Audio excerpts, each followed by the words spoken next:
अभी आपने खबर सुनी थी कि अखिलेश यादव के कुछ विधायक थे, उन्होंने भारतीय जनता पार्टी के राज्यसभा को अपनी वोटें दे दी। ये आपने कई बार सुनी, मैंने भी आपको बताया, लेकिन मैं आपको बताने ये आया हूँ कि दरअसल खबर के पीछे की कुछ खबरें ऐसी होती हैं जो हमारे पास बड़ी मुश्किल से पहुँचती हैं। ये जो तस्वीर आप देख रहे हैं, इनका नाम है सिद्धार्थ कलहंस। ये सिद्धार्थ कलहंस एक प्रोग्राम में बता रहे थे कि दरअसल जो विधायक टूटे हैं, मेरे पास पूरा वीडियो है, आप चाहें तो सत्य हिंदी के इस प्रोग्राम में जा सकते हैं और इनका पूरा बयान सुन सकते हैं। मैं कॉपीराइट की वजह से नहीं लगा पा रहा हूँ। तो सिद्धार्थ कलहंस ने कहा कि दरअसल विधायक जो टूटे हैं, जिन्होंने भारतीय जनता पार्टी के कैंडिडेट को वोट दिया है, उन विधायकों का कहना है कि HM यानी कि होम मिनिस्ट्री से का कॉल आई है, दो बार कॉल आई। इसका मतलब यह है कि देश के एक बहुत बड़े पत्रकार और बड़े बुद्धिजीवी वर्ग के अंदर बैठे हुए अगर ऑनलाइन ये बात कह रहे हैं, वो कितनी जिम्मेदारी भरी होगी। ये वाली खबरें ना तो मेन स्ट्रीम मीडिया आपको बताएगा और इनका कोई एविडेंस ज़्यादा होता नहीं है, लेकिन जब बड़े पत्रकार बड़े चैनल पर आकर अपनी बात बताते हैं तो उस वक्त यकीन करना ज़रूरी हो जाता है कि आखिरकार देश में खेल क्या चल रहा है। एक खबर तो है ये। एक पत्रकार और हैं अभय दुबे, वो मेरे साथ एक चैनल में काम भी करते हैं। उन्होंने अपने एक बयान में कहा कि OP राजभर, उसका कहना यह है कि अमित शाह की अखिलेश यादव से बात हो चुकी है और बात हो चुकी थी इस वाले जो कैंडिडेट, जो सेठ नाम का व्यक्ति आया है, बिल्डर है बहुत बड़ा, इसको जिताने के लिए।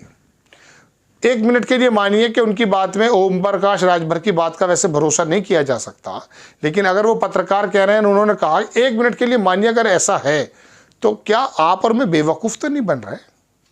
इस बात को भी हम 2 मिनट के लिए छोड़ देते हैं, पहले अपनी पहली वाली बात पर आ जाते हैं। आप ये बताइए कि अगर अमित शाह के मिनिस्ट्री से या अमित शाह कॉल कर रहे हैं विधायकों को, तो एक बात ये बताइए कितनी माइक्रो लेवल पर काम चल रहा है भारतीय जनता पार्टी के आलाकमान का। हम सोच रहे थे कि वो इत्तेफाक से CCTV बंद हो गया था चंडीगढ़ में और वो पीठासीन अधिकारी इस तरह से देख रहा था, इत्तेफाक के वो बंद नहीं हो पाया था। उस वाले कैमरे में पता चल गया, जो सुप्रीम कोर्ट ने बता भी दिया कि मर्डर ऑफ द डेमोक्रेसी है, और वहाँ पर मेयर जो है बना दिया गया दोबारा आम आदमी पार्टी का। लेकिन ये जो सरकारें बनाई जा रही हैं, अगर इसके अंदर तोड़ फोड़ इसी तरह की हो रही है, तो एक बात ये बताइए, फिर चुनाव का मतलब क्या है, फिर लोकतंत्र का मतलब क्या है। फिर तो आप धन बल CBI ID से अपने जो है चुनाव जीत लीजिए। अखिलेश यादव पर अभी एक नोटिस आया, ठीक, वो नोटिस 2012 का कोई खनन का मामला, तब अब अचानक क्यों निकल आया है।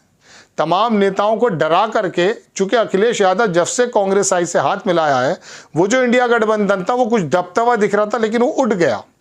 केजरीवाल का भी रूप बदल गया है, ममता बनर्जी भी हो गई है, महाराष्ट्र के अंदर भी सीटों का वितरण हो चुका है। ये तमाम चीज़ें हैं, लेकिन अगर सिद्धार्थ कलहंस की इस बात पर विश्वास किया जाए कि होम मिनिस्ट्री से विधायकों पर फ़ोन आ रहा था, तो अब ये बताइए आप और मैं बेवकूफ़ नहीं बनते हैं नेताओं के ऊपर लड़ते हुए। अरे इनका अपना खेल है भाई। ओम प्रकाश राजभर की अगर इस बात का यकीन किया जाए कि अमित शाह की अखिलेश से बात हो गई है और वो जिताना भी चाहते हैं, और वो बंदा भी अखिलेश यादव का था पहले, तो कुछ भी हो सकता है इसमें आपको और मुझे अपने ज़्यादा दिल बुरा करने की ज़रूरत नहीं है कि भारतीय जनता पार्टी के नेता मेरे मामू के बेटे हैं। ऐसा नहीं है, अखिलेश यादव हमारी फूफी का लड़का है, ऐसा नहीं है। अपना अपना काम करते हैं, आप भी अपना काम कर लीजिए। एक बंदा है ऐसा, उसकी पार्टी के अंदर तो बहुत सारे बागड़ बिल्ले हो सकते हैं, लेकिन राहुल नाम का व्यक्ति एक ऐसा है कि जो परसेप्शन की लड़ाई लड़ रहा है, जहां लोकतंत्र का गला घोटने की कोशिश की जा रही है, विधायकों की खरीदो फरोख्त की जा रही है। हमारे उत्तर प्रदेश के मेरठ में सिवाल खास है, उसका जो विधायक है उसका मैं फोटो देख रहा था, वो भी योगी जी के पास खड़ा है। मुस्लिमों की वोट लोकदल के सिंबल पे था, विहिप भी जारी हो गया होगा, लेकिन जब वो PDA की पल्लवी कह रही है कि मैं PDO को वोट करूंगी, अपनी मर्जी से करूंगी भाई, तो आप भी कह देते जयंत चौधरी से, गुलाम साहब और एक अशरफ अली कोई और है, 2 शायद मुस्लिम कैंडिडेट हैं, कि साहब हम भारतीय जनता पार्टी के साथ नहीं जाएंगे। लेकिन क्या कर सकते हैं, ज़मीर ज़बान कप आ जाती है। एक विनोद दुआ बहुत बड़े पत्रकार थे, वो ये कह रहे थे कि जब किसी अधिकारी के पास कोई चाटुकार बैठा होता है, हमारा भी बहुत बार मौका पड़ा अधिकारियों के पास बैठने का, तो कह रहे जो अधिकारी की सारी अच्छी और बुरी बात पे 4 बार कहता जी जी जी जी जी जी, कह रहे सबसे बड़ा कमजर्फ है ये शब्द तो मेरे हैं, सबसे बड़ा चाटुकार वो है, हर एक बात को जी जी जी जी। ये जो है ना काल के ये उनके अधिकारी, उसकी बात में मज़ा आ रहा नहीं आ रहा, यूँ करते हैं, यूँ कर लेते हैं, मतलब हंसते हंसते खुश होते हुए यूँ रहता है उनका मुँह। कहने का मतलब दोस्तों ये है कि जब ज़मीर बिक जाए तो अब क्या है, काय का विधायक और काय का वो, सब लोग देख लीजिए। लेकिन बहरहाल मुझे तो एक बात याद आती है कि एक बुज़ुर्ग थे, बल्कि नबी भी थे, मुस्लिमों में काफ़ी उनका नाम है, हज़रत दाऊद अलैहिस्सलाम। वो जब बादशाह हुआ करते थे, ये जो सलमान हैकल की बात चल रही है ना, उन्हीं के ज़माने का बना हुआ है। तो जब वो बादशाह थे तो वो माले दौलत में से जो उनका जो गनीमत वो जो होता था, फाइनेंस का जो भी धंधा होता था, उसमें से 2000 दिरहम या जो भी उस ज़माने में चलती थी, वो अपने खर्च के लिए लेते थे कि भाई मैं काम नहीं करता, हुकूमत करता हूँ। तो एक साहब ने कहा कि नहीं, ये गलत है, आप ये हुकूमत कर रहे हैं, लोगों की खिदमत के लिए कर रहे हैं। तो फिर ज़र बख्तर बनाया करते थे, जो लड़ने के लिए होती ना ज़र बख्तर, शरीर पर लगाई जाती है लोहे की, उसमें अल्लाह ने उनकी मदद की और वो बन जाया करती थी। 6000 दिरहम की, ये उस वक्त जो भी करेंसी थी वो चला करती थी, उसमें बिक जाती थी। वो कहाँ 2000 लिया करते थे, कहाँ 6000। तो तकवा भी इसी चीज़ का नाम है दोस्तों। अगर आप तकवे में हैं, तकवे का मतलब क्या है? तन्हाई के अंदर अल्लाह से डरना। अगर आप तकवे पर आ गए हैं तो जहाँ से आपका गुमान और जहाँ पर आपका दिमाग नहीं होगा ना, वहाँ से अल्लाह रोज़ी पहुँचाएंगे। ये मनसब के ऊपर, रोज़ी के ऊपर अपना ईमान बेच रहे हैं।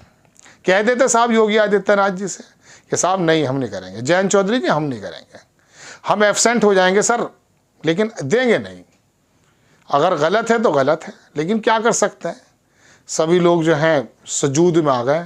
तो बहरहाल बड़ी खबर मैं आपको देने यही आया था कि बताइए अगर ये वाली खबर ठीक है जिसका नाम मैंने आपको बताया। मेरे अपनी तरफ से कोई खबर नहीं है, ना मेरे पास कोई एविडेंस। देश का बड़ा पत्रकार बड़े चैनल पर ये बात बता रहा है, अगर उसकी बात में कुछ जाने तो सोचिए कितने माइक्रो लेवल पर काम चल रहा है। फिक्र कर गाफिल, मुसीबत आने वाली है, तेरी बर्बादियों के मशवरे हैं आसमानों में, न समझोगे तो मिट जाओगे हिंदुस्तान वालों, तुम्हारी दास्तां भी ना होगी दास्तानों में। ये हिंदू मुस्लिम ये ज़ात पात पर बट करके जो काम कर रहे हैं ना, राहुल गांधी उस परसेप्शन को बदलने की कोशिश कर रहा है, उसका साथ देना चाहिए। आपको खबर कैसी लगी अपनी राय कमेंट्स बॉक्स में ज़रूर दीजिए। चैनल को सब्सक्राइब कीजिए, शेयर कीजिए। नेक्स्ट टाइम मैं किसी खबर के साथ हाजिर होता हूँ। जय हिंद।